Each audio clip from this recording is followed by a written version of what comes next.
Hello, I'm Pip, and welcome to the Midwife Pip podcast, the home of expert information and real chats on all things pregnancy, birth, and beyond. Remember, as a podcast listener, you can get 15% off my online courses at midwifepip.com using the code podcast15. If you're a parent, then you will know that parenting is hard. It's the most chaotic rollercoaster of emotions, but so much magic, as well as a fairly hefty dose of challenge, learning and troubleshooting along the way. This week, I am joined by Dr. Emma Svanberg, known on Instagram as @mumologist. Emma is an award-winning clinical psychologist, speaker, and campaigner, specializing in attachment, trauma, and perinatal psychology. Emma is also the author to her wonderful book, Parenting for Humans, linked in the episode description. This is a warm and supportive read, packed with Emma's experience and wisdom. So welcome, Emma, and thank you so much for joining me today. What a lovely introduction. Thanks, Pip, and thank you for having me. I'm sorry, I'm talking about good parenting as a juggle. I've got the kids and dog in the background, so my apologies for any interruption. Welcome to recording from home during half term. The realities of, love it. I love it. And actually, Emma, really easy to introduce you because having read your book is flipping awesome. Absolutely love it. Thank you. Brilliant. I'm so pleased that you enjoyed it. I mean, it's lovely having it out there in the world and hearing how people are receiving it and what it means to them, and kind of some of the conversations that I've been having have been really helpful and interesting. Yeah, oh my gosh, it's so needed, and it just helps you make sense of yourself, which probably sounds a bit odd, but I think when people read it, they'll be like, oh, I do that because of that, like that makes sense, now I can work on that, which I love. Super practical and compassionate and beautiful, so thank you, first of all. Thank you. And then the first question I want to ask you, Emma, is quite a broad one, but I think it's all become a little bit muddled in the world that we currently live in and that we currently parent in. So I want to ask you broadly, what on earth is a parent? Because we hear all these terms now, you know, gentle parent, Montessori parent. I can't even say it. This is how confusing it is, right? Attachment parents. Honestly, I am lost by it all and really confused. So what are we even as parents? We are just people with children. That's Amazing. it. That's our definition of being a parent, right? We just are people, caregivers who have children who may or may not be our own biological children. But I think it's actually over the past 70 years, but the kind of verb to parent has become more and more about something that we do, and it's not somebody that we are. And I think that's where all of those labels can get really confusing, because we can have this sense that I need to choose my camp. You know, I need to kind of figure out what kind of parent I'm going to be and how I'm going to do this task of parenting. And then it can feel a little bit like a kind of tick box exercise. And then if there are certain aspects of that parenting philosophy or those parenting strategies that don't fit with us or don't fit with our lifestyle or don't fit with our circumstances, we can then feel like we're kind of failing in some way, or we can feel a bit isolated, or we can be judged. You know, actually some of those camps can be quite exclusive, you know, to people outside of those camps. So it can get really complicated really quickly. I think the reason that we do that is because parenting, like you said at the beginning, Pip, it's really, really hard. And especially when we're doing it for the first time, you know, it's what we like to do, right? We like to have somebody say, if you do these things, then you're doing okay. And in some ways, you know, it's really attractive to then go, okay, well, maybe if I become, for example, an attachment parent and I do these things that are defined under this umbrella term of attachment parenting, then I can feel like I'm doing a good job. Then I can feel like I'm being a good mum or dad.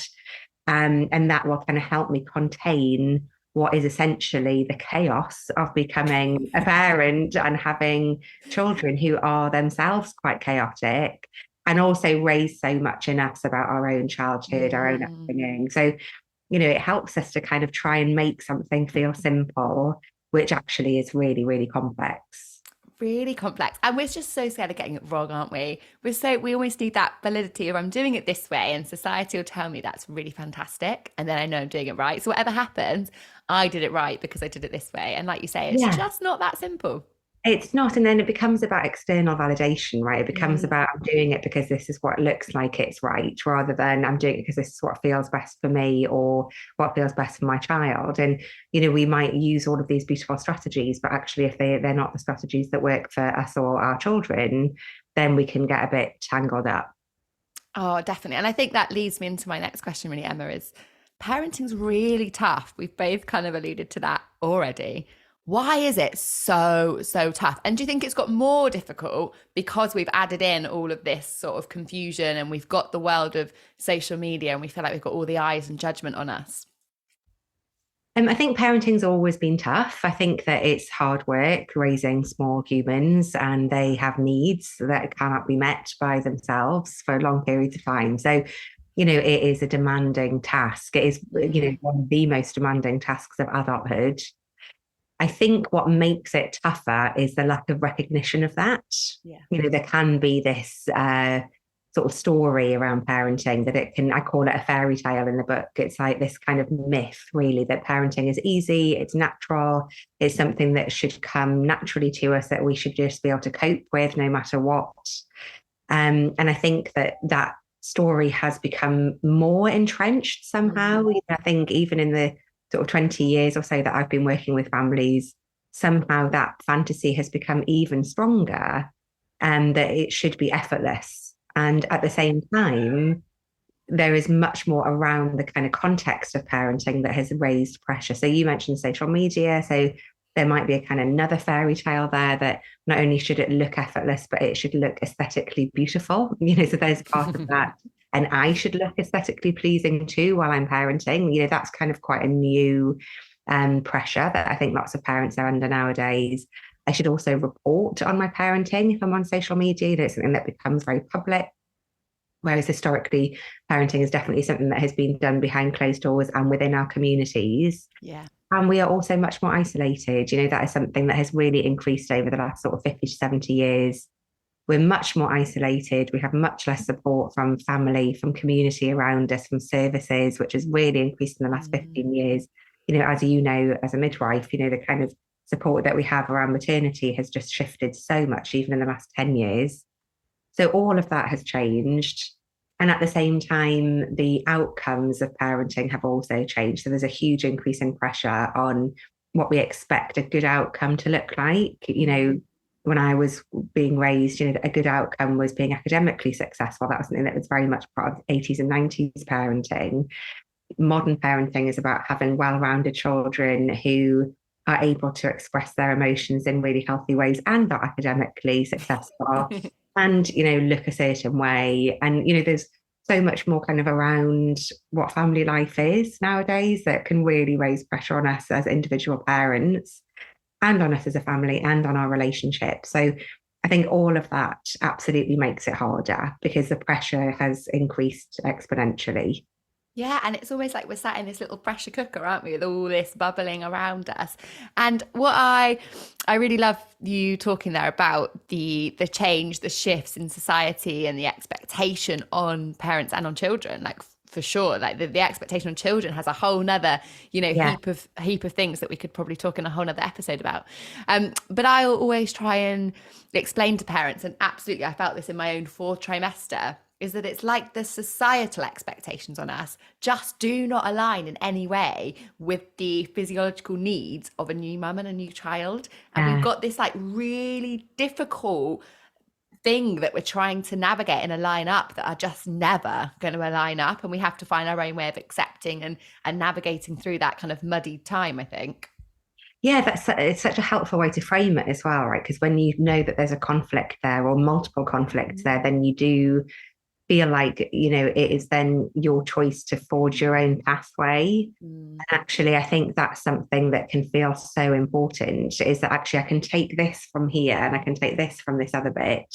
And I like this idea and I like this philosophy and I like, this community. But actually, I'm going to take those bits that feel good for me and I'm going to forge my own path rather than actually, I'm going to try and stick to this one way of doing things or this one way of being.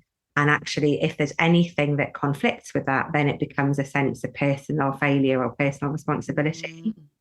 And maternity is such a good example, right? Because, there's a huge conflict at the moment societally around our expectations within our couple relationship. Our couple are, for the majority of people in couple relationships, there is a wish to be equitable partners in their parenting and in their couple relationship.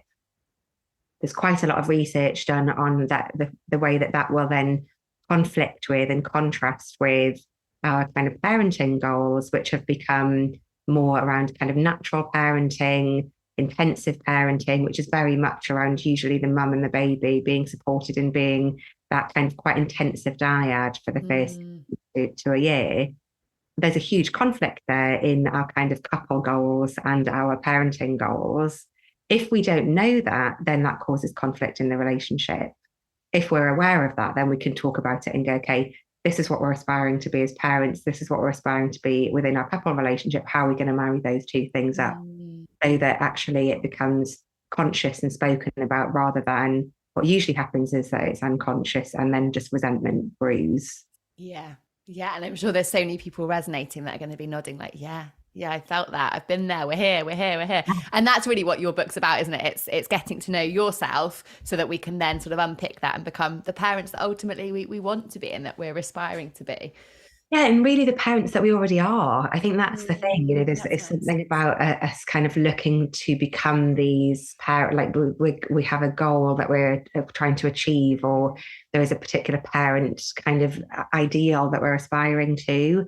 We already are, whole human beings. We already are parenting, and in some ways, it's just about understanding where that is coming from for us. The things that are influencing us, and maybe we don't really want to change anything at all. Maybe it's just about understanding better where some of those things are coming from. Yeah, no, that's a really nice way of putting it like that. So we've talked a little bit about fairy tales, and you write a lot in the book about those kind of fairy tales, like the beautiful pictures that we see on Instagram where the mum looks like she's just walked off the catwalk and the baby's peacefully asleep. And I've never had this experience in my 17 months of parenting, but hey, some people do, and that's really great, and that's lovely, and that's obviously important to them, and they've managed to get a picture at that moment, which is even more impressive. But do you think that these fairy tales are myths versus, quite often, for the majority of us, let's be honest, that's not the reality. Do you think that kind of disparity has impacted parents in the way that they are, their mental health, etc.? I think it can do. I mean, what the research shows is that there are some people who would be more prone to feeling kind of anxious or depressed for a huge variety of different reasons. And one of those reasons can be what we call socially oriented perfectionism. So it's a kind of, we can see it as sort of multi-layered, I suppose, that there are some people who will feel more sensitive to that sense of social judgment from others. And will feel more pressure to aspire to be like those idealized images. And there are lots of different reasons why that might be the case. For those people, those kind of images and those kind of aesthetics and ideals will raise their anxiety or raise their feelings of inadequacy, and that can have a mental health impact. So it's never simple. It's never kind of cause and effect. This thing causes this for everybody. But we do know that for a fairly big minority of people, actually those sort of images can feel quite harmful. What's really interesting about that for me, actually, as a psychologist on social media, it's not just about those beautiful images of new parents kind of looking stunning with lovely sleeping babies. It's also about hearing evidence or information from experts like me. So that can also cause anxiety for people who have that sense of socially prescribed perfectionism or that fear of judgment, not just about, kind of looking at, let's say, mum influences. It's also hearing from people like me. So that's something that I think about a lot in the work that I do, in how easy it is to kind of increase pressure on people without realizing. That's a really interesting take, actually, Emma. So in that way, you're thinking if, for example, there's a parenting account, and I'm not thinking of any in particular, that say, when your toddler has a tantrum we should do this and not do that. And if you're a parent that's been doing that thing they told you not to do, you then have those feelings. Is that what you're sort of alluding to there? Absolutely. You can have such huge feelings of failure and shame. And I think that kind of information can be so helpful if you can take it and use it in your particular situation and apply it to your particular child and how you operate.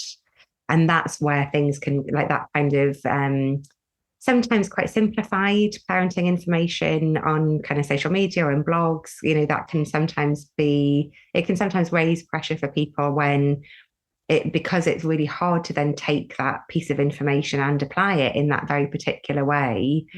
When it doesn't work, we can be left feeling that we've got absolutely nothing in our toolkit. And part of that is because, we're taking external information, which from somebody who doesn't really know us and doesn't really know our individual circumstances.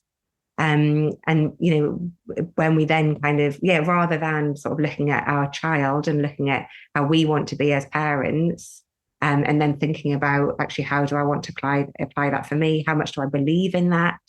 How much do I feel like this is going to work? Like one of the examples that I give in the book is, somebody perhaps reading out a script that they've read on Instagram that should be helpful with a toddler who's having a tantrum, but actually because you're reading beautiful words, but actually feeling quite anxious about whether this is actually going to work with this toddler who is actually at that point just exploding with a huge expression of emotion. When those words don't work, you can be left feeling really stuck. Like, okay, I've tried that. What do I do next? There's a step that's, I think, often missing from those kind of conversations, which is, why do I feel like I need that script in the first place? Like, what is it about me that means that I don't feel like I don't feel like I'm well equipped to be able to deal with these emotions? Maybe that's because actually this was not something that was ever taught to me. Let's think about how I was responded to if I had a tantrum as a toddler. Once we understand that, then we can come from a place where we feel really grounded in our own position, where we feel able to accept these big emotions from our toddler. And then that script actually becomes really valuable, once we know kind of the position that we're coming from. So interesting, isn't it? And I think that kind of leads me on to what I wanted to discuss with you next, Emma, in that our childhood and our innate being prior to becoming parents, what sort of impact can that have on our parenting, and does it have a direct kind of correlation to the way we parent and the way we were parented and our pre-lived experience? Yes, is the very short answer to what is a really complex question.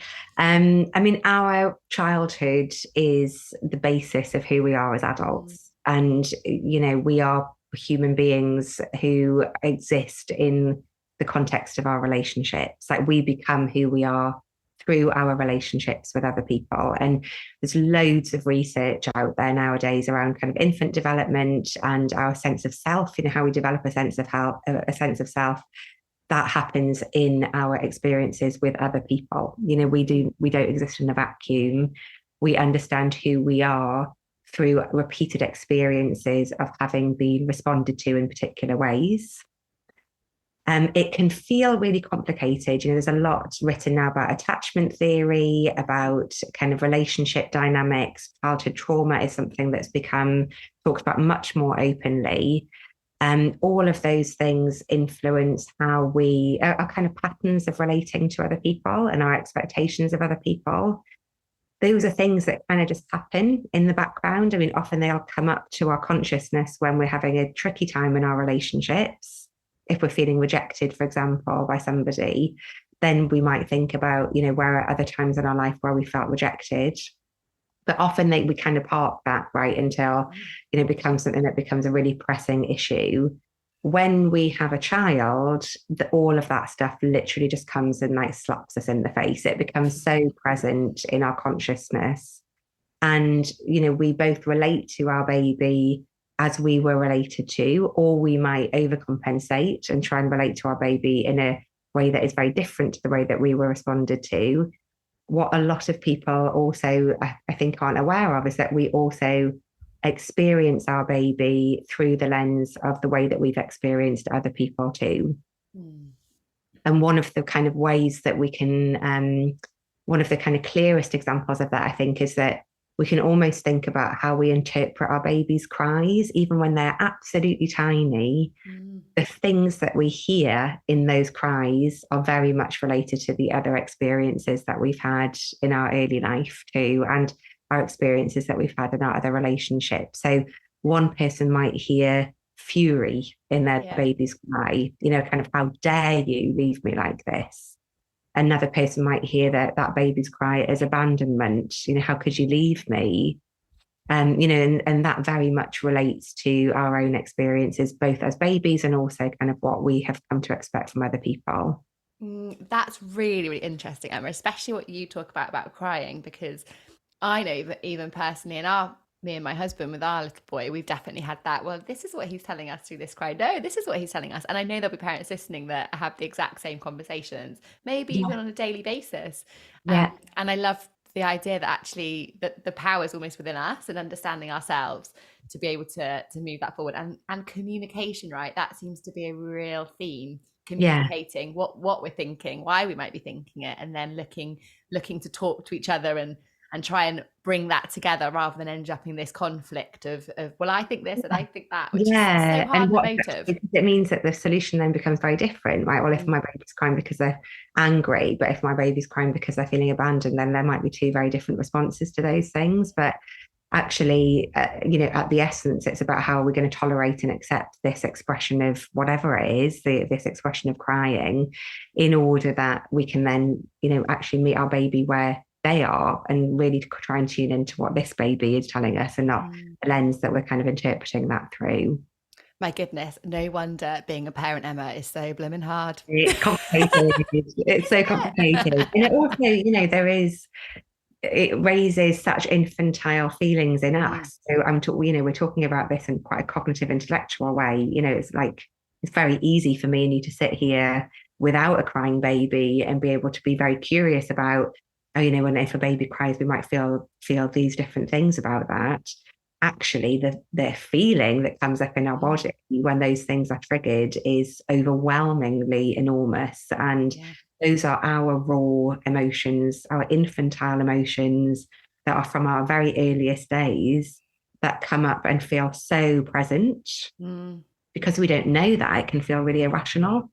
There's that sort of, but why am I responding in this way? Or why did that make me cry? Or why did that make me shout at my partner? But actually, when you understand that you're not just dealing with, this transition to becoming a parent and everything that brings, you're also dealing with this vulnerability of touching your own kind of very, very tiny baby feelings.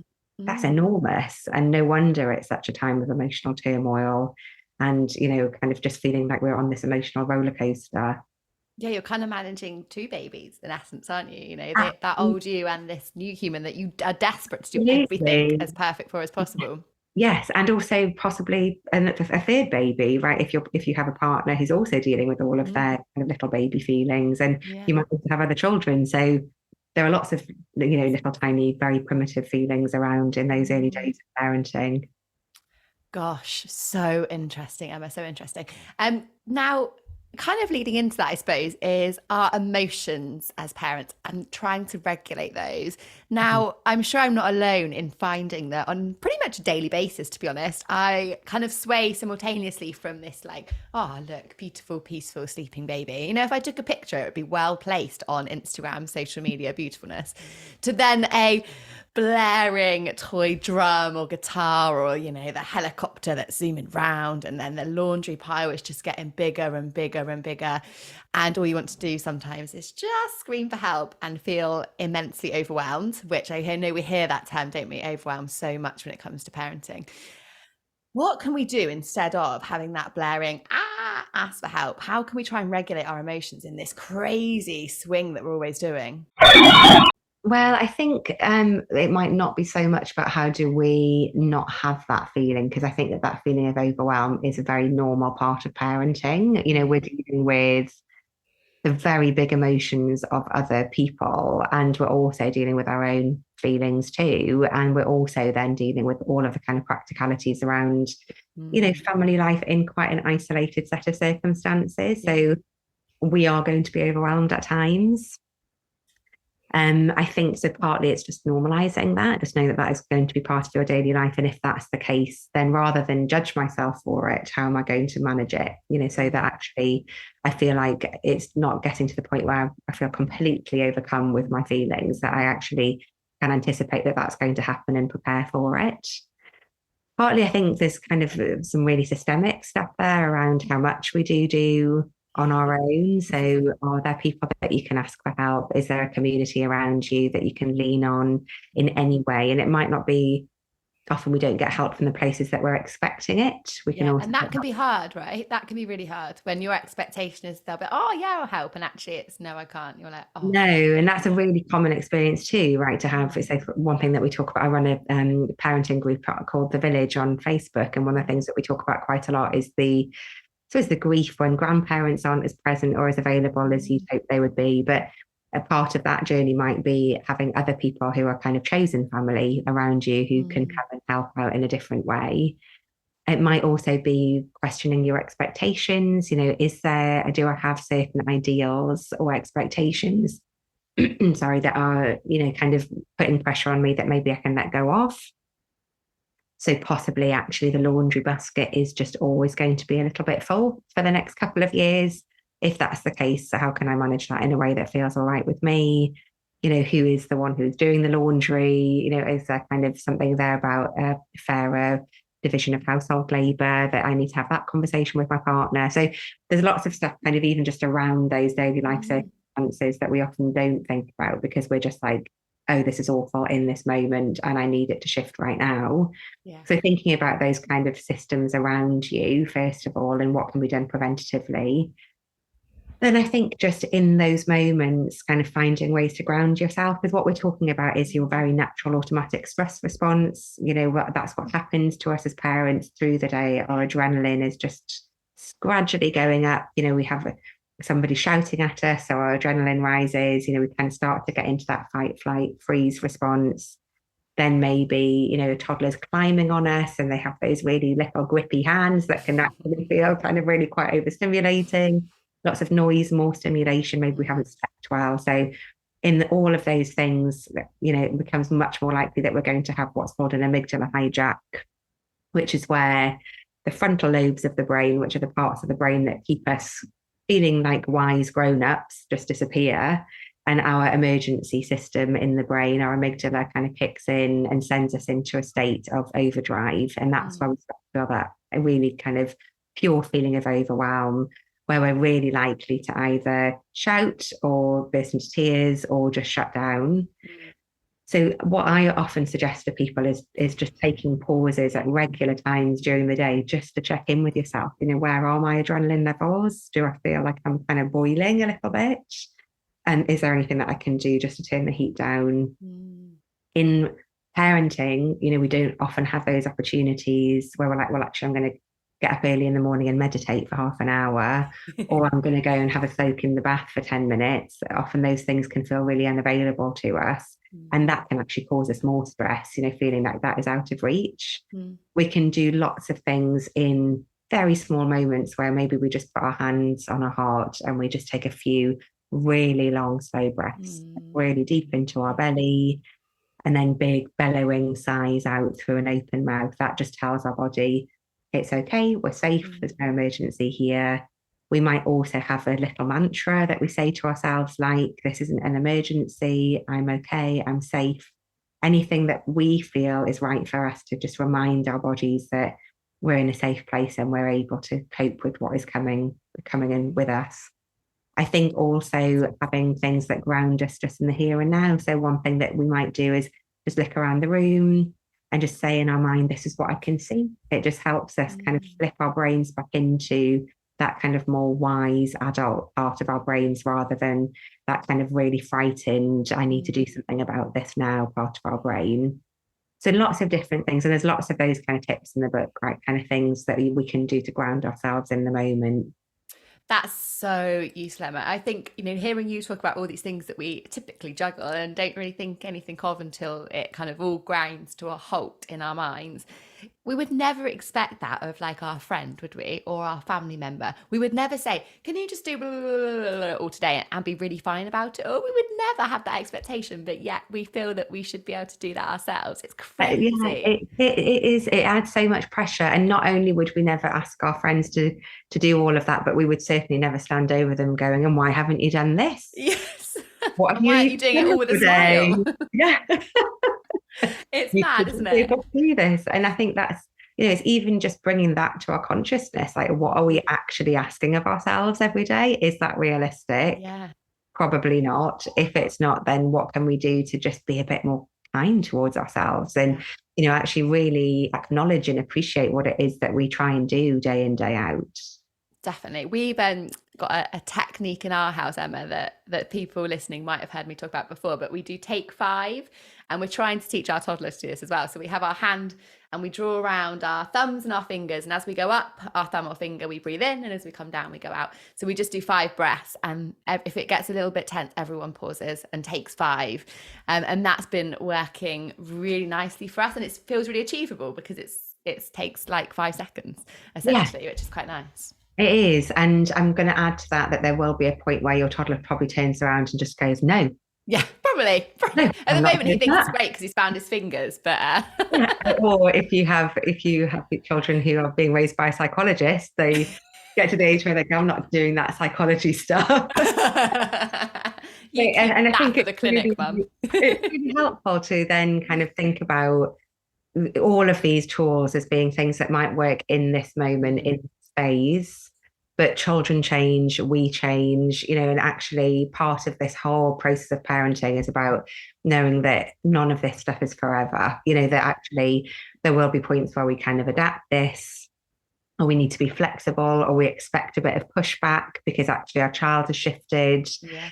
And just knowing that can be so helpful, that all of this stuff, we kind of take the bits that work in the moment, but we're also really ready to kind of move on and discard them when circumstances have changed, or our children have developed, or we find a different technique that we want to try. I'll wait for the no. Thanks, Emma. just a I had that one nailed. I know. But I think this is exactly it. This is one of the key points that I really want to get across. Yeah. We have this idea, there is this attitude that is around in parenting that we all hold, which is like, once I've cracked this, then it's done. And it really kind of takes away from, I think, the fact that parenting is at its very core a relationship between, a minimum of 2 people, possibly many more people, and that will flex and flow and shift and adapt. And that actually that's the beauty of it. That's the stuff that makes parenting a joy and a pleasure, as well as being really tough. Because at its very essence, it is about that relationship. Yeah. When we kind of hold on to this idea that there is something that we can do, something that we can get right, a thing that we've achieved and then it's done forever, it sort of takes away from our ability to then be flexible and shift and change as our child grows and develops, and as we change too and want different things from our life. Yeah, we can't stay the same, can we? It would just, life wouldn't work. It would not work. No, nor should we want to, like actually that's what we do, humans, like we develop constantly. We're shifting all the time. The beauty of us, Emma, the beauty. Now, some of the like parenting characters that you mentioned in your book. So you've got the lover, the critic, the fretter, the stoic, the warrior, the ogre, the wounded soul, and the floater. I did have to write this down in my confession. I could not remember them all. I can't remember. Now, could you just briefly summarize for us how these characters and individuals might impact our ability to parent, perhaps in the way we wish, and then perhaps the impact that may then go on to have on our children? So essentially what I sort of talk about it in terms of characters in the book, and it's not necessarily just parenting characters, it's the characters that we all take on as we grow, sort of in our later childhood, adolescence and into adulthood. Lots of different psychological models and theories talk about this in different ways. So we might talk about it as defense mechanisms, for example, in psychodynamic theory. In different theories it's spoken about in kind of with different terminology, but essentially we can see these as characters that we put on in order to help us cope with the world around us, with the relationships that we have, and essentially to protect us from our own feelings of vulnerability. Yeah.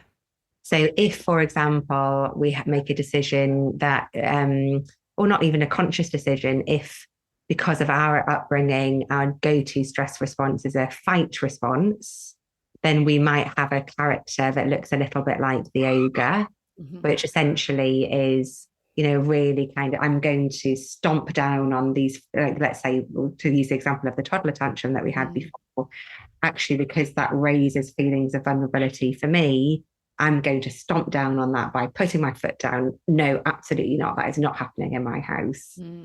And so that becomes a really comfortable defense for us. But what it stops us from doing is really connecting with the person in front of us, who in this is our child. So they're layers of protection, essentially, and we might use different characters at different times. We often will have sort of go-to characters that feel more comfortable for us, which are based on our kind of automatic stress responses. But where they can get in the way is that they stop us from really being able to meet our child where they are, because actually our first step is protecting ourselves and protecting the feelings that our child is raising in us. Does that make sense? It does. And it goes back, I suppose, to that understanding of ourselves and the way we react in a way linked to our previous experiences, which I know is what you are kind of all about unpicking in the book. I just didn't realize, Emma, until I heard you talk. When I heard you talk a couple of weeks ago is when I was like, wow, oh my gosh, I need to look into this more. The real impact, I suppose it makes sense. And I probably thought, oh, well, maybe we react this way because of our previous experience, but I didn't realize quite how powerful and innate it was moving forward. So it's fascinating. Yeah, and it is a theory. Then there are lots of other theories, and there are people who would disagree with that as a theory, and it's also a theory that has been critiqued. But in some ways, I see us all as humans as kind of existing as lots and lots of different layers, and it's a huge cliche, right? That in psychology we talk about our childhoods and blame everything on our parents, but actually, of course, our childhood has a profound impact on us, both from a relational basis, but we also have the evidence now to show that it has an impact on our brain development, that has an impact on our sense of self, that has an impact on how we show up in the world, that impacts on our other relationships. So there is this kind of continual feedback loop.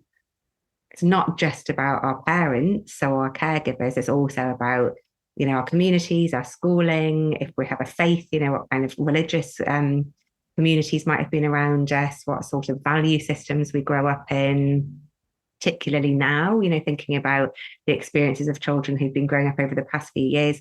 What has it been like for them growing up in a global pandemic, and all of the differences that made to the services that were around them, and the education system, childcare system. So, it's not just about kind of what happens within our homes. It's also about all of those different things that can have an impact, not just on our families, but also on us as individuals as well.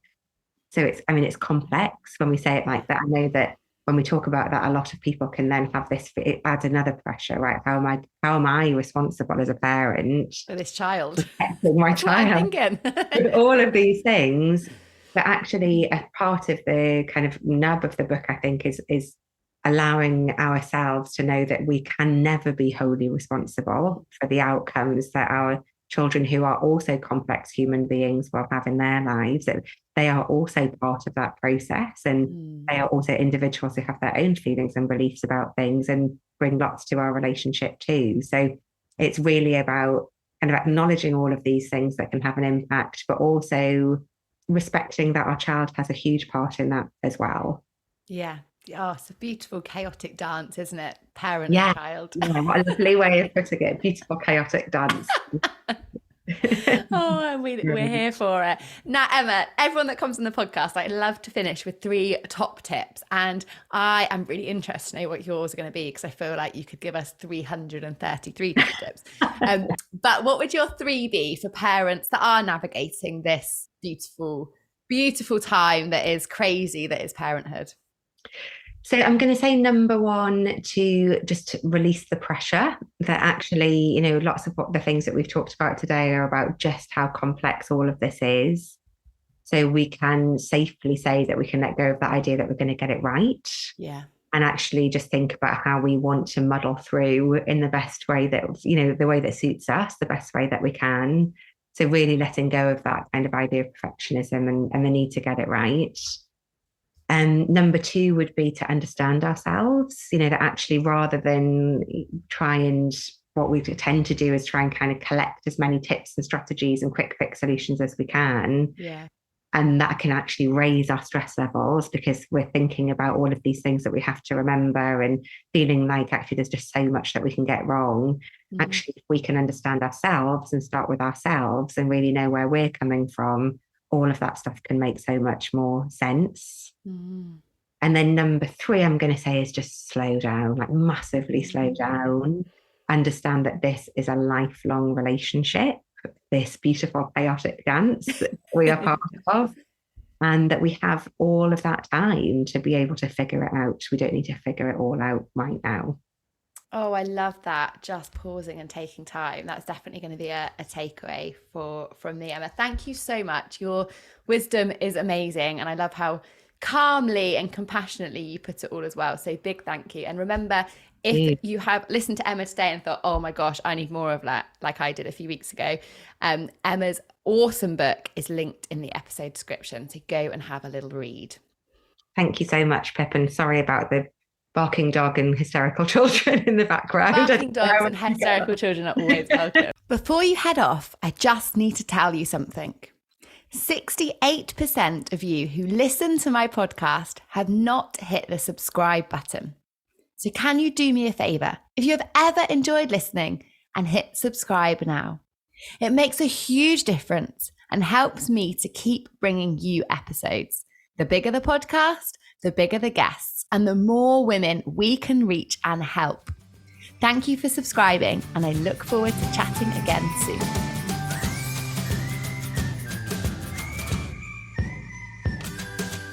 I'm Laura. I'm Lauren. And this is Go Love Yourself. She went, you're 26? I was like, size 26? Yeah. And she was like, oh, right, that makes sense. This is the show where we're learning to love ourselves a little more and taking you along with us. I grew up never seeing anybody that looked like me, and that made me feel like not part of society, like almost like not a woman, because I just never felt like I fit in. If you've got a relative that is mean about your body, Laura, what do we say to them?